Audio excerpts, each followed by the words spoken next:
Olá, eu sou a Mônica, você está no meu canal literário, o próximo livro é o melhor. Desde já eu peço que você não é inscrito, clique no botãozinho para se inscrever, ative também as notificações, assim, todas as vezes que eu lançar um vídeo novo você saberá. Curta esse vídeo, comente também, deixa um recadinho aqui para mim, se você gostar tanto assim desse conteúdo e quiser me ajudar no engajamento. Compartilhe no Zap com uma pessoa amiga, aquela pessoa que você sabe que gosta de livro, de literatura e de programas culturais. Através dessa tua ajuda, através desse teu engajamento, meu canal vai crescer. Se você não me segue no Insta, segue lá, @mmonicaCcarneiro, assim mesmo, com 2 M's, com 2 C's. E tantas coisas de minha rotina, eu falo sobre livros. Vou deixar na descrição do vídeo o meu Scooby, caso você queira me seguir nessa rede literária. Hoje vamos de vídeo opinião com esse livro aqui maravilhoso, O Consentimento, da Vanessa Springora. É uma ativista francesa e, apesar de ser um livro fininho, é um livro bem impactante. Para quem não conhece, conta a história dela mesma, né? E aqui ela vai relatar, e eu acho que o título por si só já instiga muito sobre o que ela vai abordar, sobre a vida dela e o aspecto do consentimento da família, da sociedade, das pessoas em relação ao que ela vivenciou. A Vanessa, ela vivia num lar desregrado, né? Numa família, como é que eu posso colocar? Disfuncional. Ela tinha pai, tinha mãe, mas eles viviam um relacionamento muito conturbado, os pais dela, um ambiente de muita violência, e o pai era ausente emocionalmente e às vezes até fisicamente, mas era um homem esclarecido, muito culto e sempre muito ocupado com o trabalho.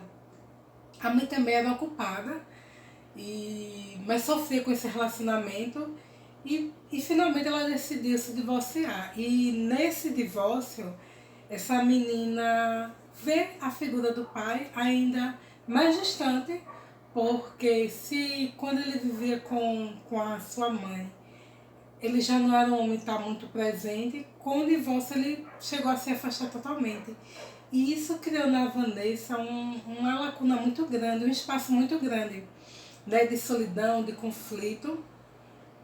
Mas aí ela, como jovem, como adolescente, ela continua seguindo a vida dela com a mãe.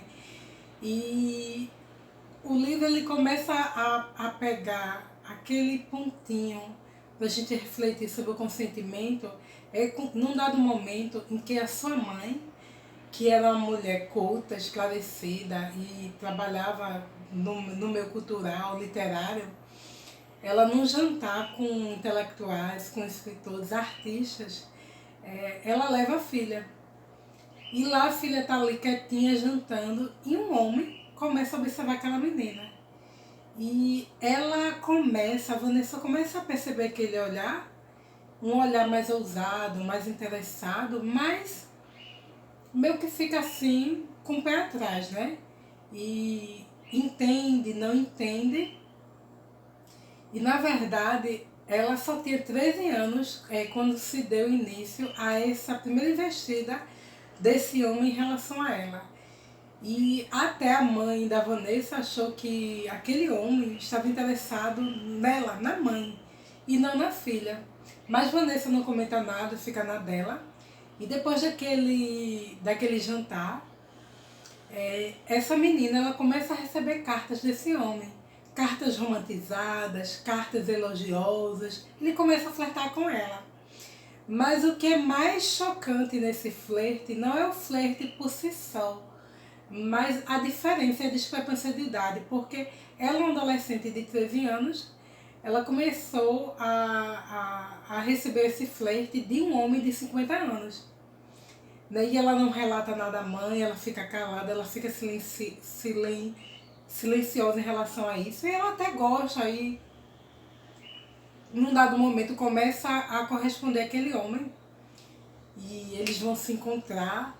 E ali começa o envolvimento. Quando a mãe da Vanessa, ela descobre esse interesse desse homem para com a menina, ela começa a insultar esse homem, que é o G, tá? E que é o Gabriel. Mas mesmo assim, meio que faz um corpo mole, né? Xinga a filha, diz que ele é um pedó. Você não sabe que ele é um pedó, mas quando aquele homem, quando a mãe pensou que aquele homem estava interessado nela, a mãe não se opôs, né? Quando estava no vínculo de amizade, também não. Ela só começou a reclamar quando ele começou a investir na filha. Como se esse lado dele, obscuro, fosse estar ok para ela manter uma amizade ou até um relacionamento com ele.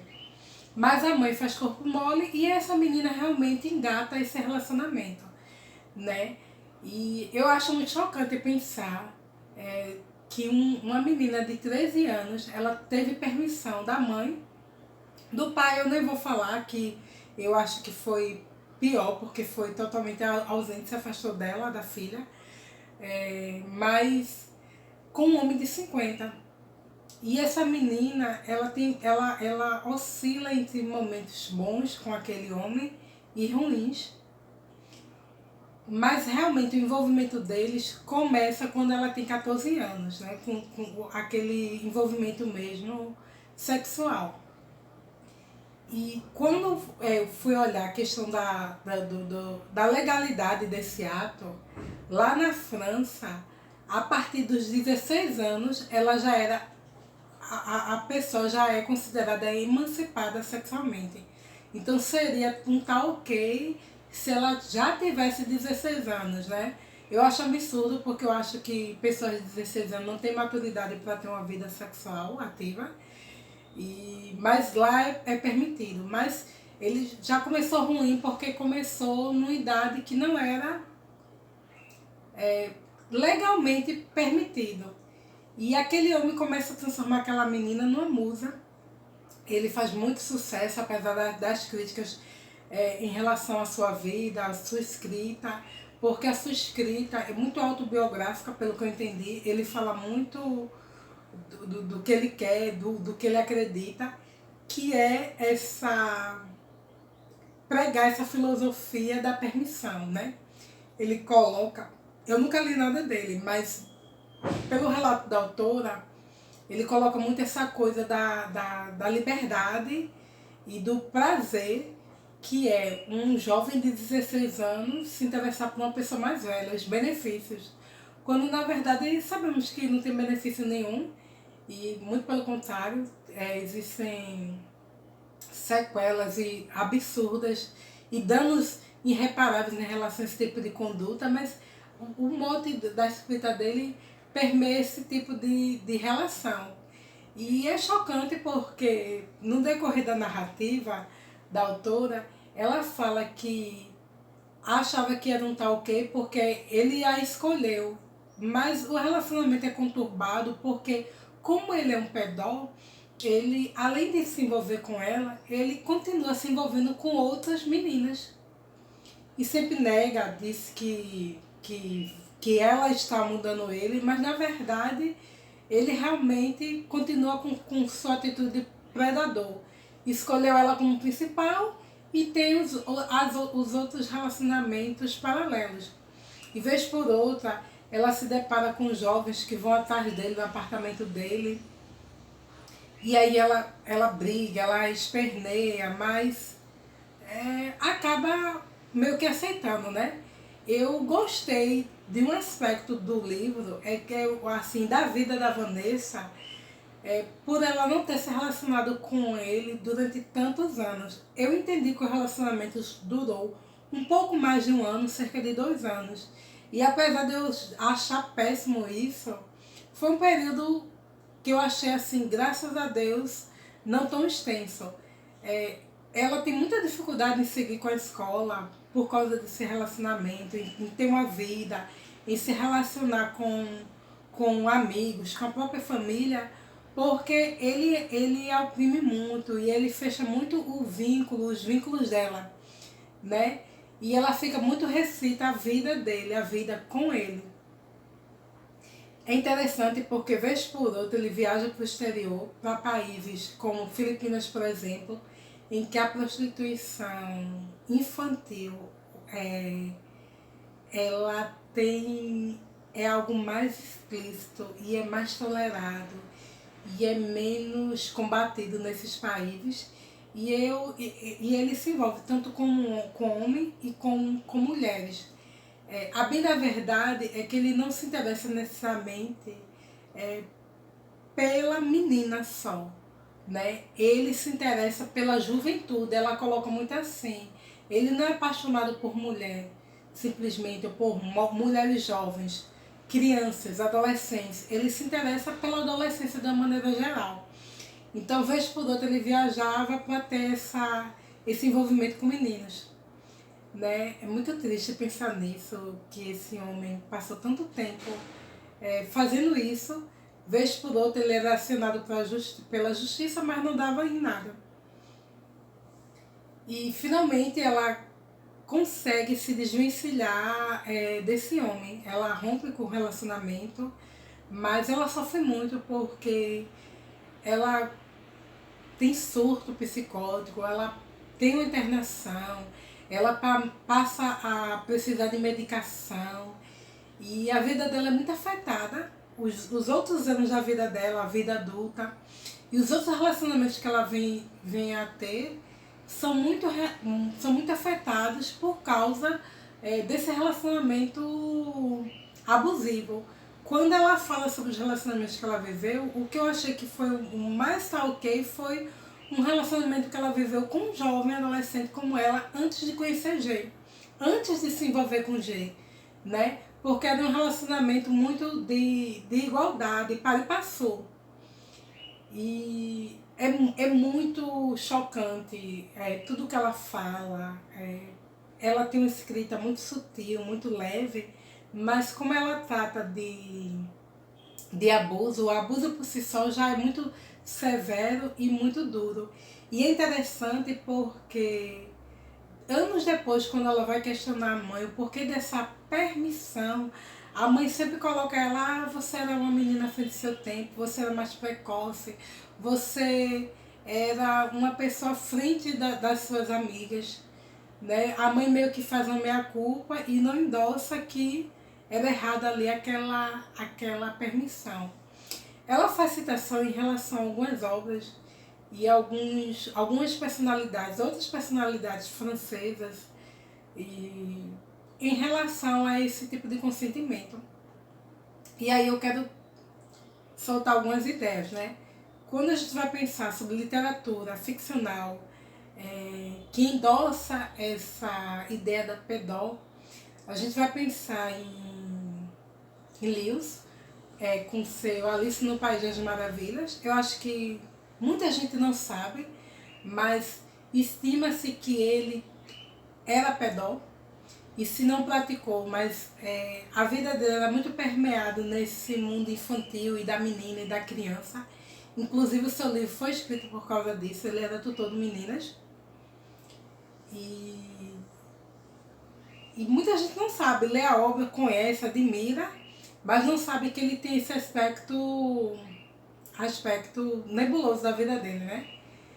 Quando eu penso em Nabokov, no seu Lolita, inclusive a Vanessa, ela coloca aqui essa obra, o protagonista, ele faz uma meia-culpa e se coloca como uma pessoa arrependida em relação a essa prática. E eu quero criar uma ponte aqui e fazer uma ressalva no sentido de que, quando pensamos em predadores sexuais, esse arrependimento, infelizmente, não existe. Eu acho que ele se assemelha um pouco, apesar de eu não ser psicóloga nem psiquiatra, mas eu entendo que ele se assemelha muito com a figura do psicopata, no sentido do não arrependimento, né? Todo mundo sabe que a psicopatia não tem cura. E abusadores sexuais também não tem essa remissão. E é interessante porque na obra de Nabokov, ele coloca como se o protagonista se arrependesse do ato. Eu entendi que é assim, mas a gente sabe que isso é fake porque esse arrependimento não existe nunca. Né? Inclusive, o argumento utilizado para esse tipo de literatura é sempre colocando a pessoa, a menor como alguém precoce, cheia de lascívia, e alguém que meio que se insinua para o outro. E sabemos que isso é discurso de abusador, né? Ela se ofereceu para mim, ela veio com malícia, ela se ensinou para mim, né? E coloca o abusador como vítima. Então é interessante a gente pensar sobre isso, né? Eu acho que é um tipo de literatura que para mim é dispensável. Respeito quem gosta, respeito quem lê, mas não dá para mim. E eu me preocupo muito com isso, né? Quando a literatura, ela meio que faz uma meia-culpa em relação a condutas delitosas e colocam a vítima numa situação de culpa, né? Você me instigou, você me provocou, você fez isso.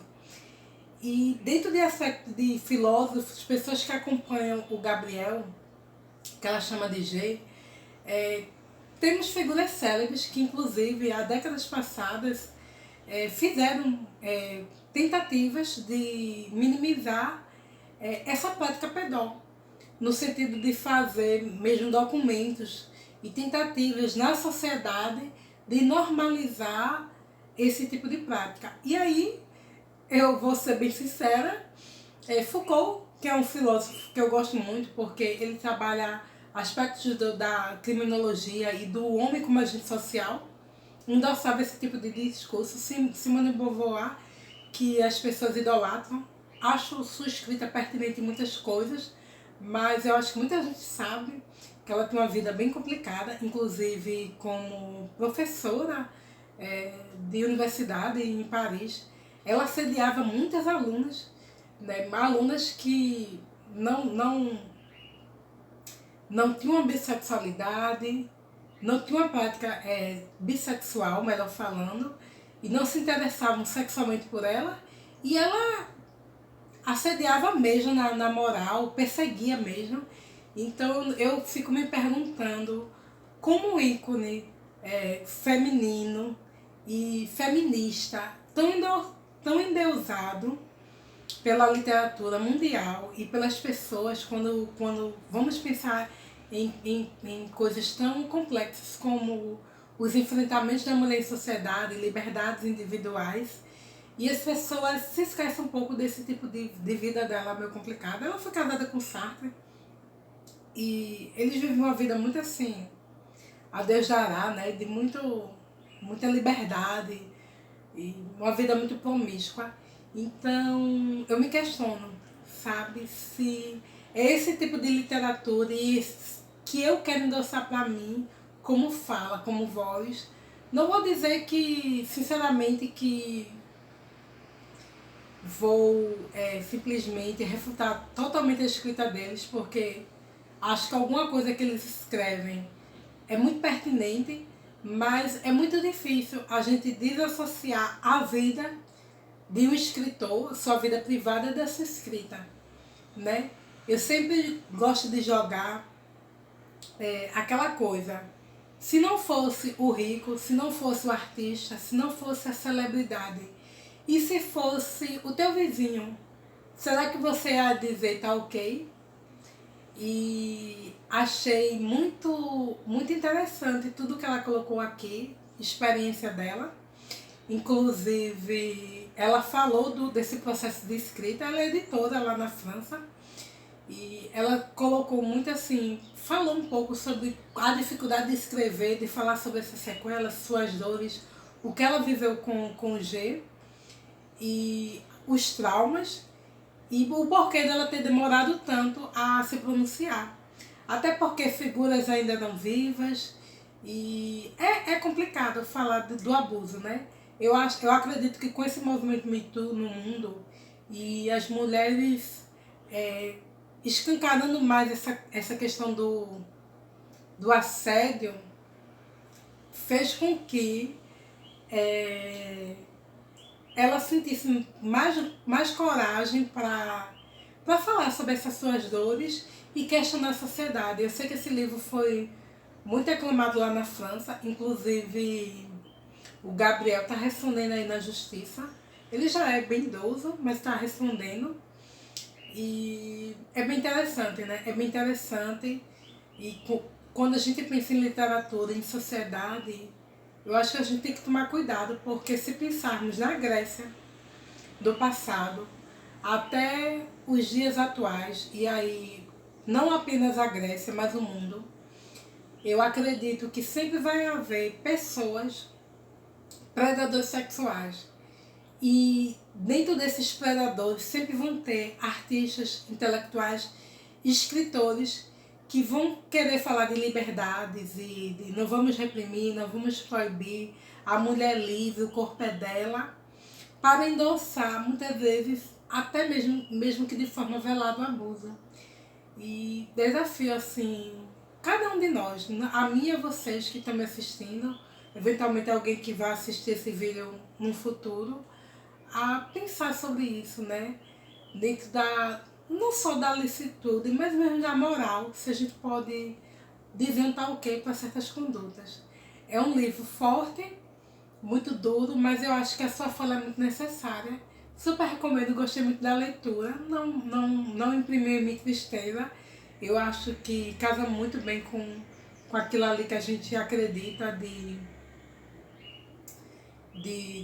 dos enfrentamentos da mulher e da sua liberdade. E muitas vezes o resguardo e que muitas não têm direito, né? Percebo que muitas mulheres que viveram situações ou vivem situações de abuso, elas têm essa coisa em comum, a questão de um lar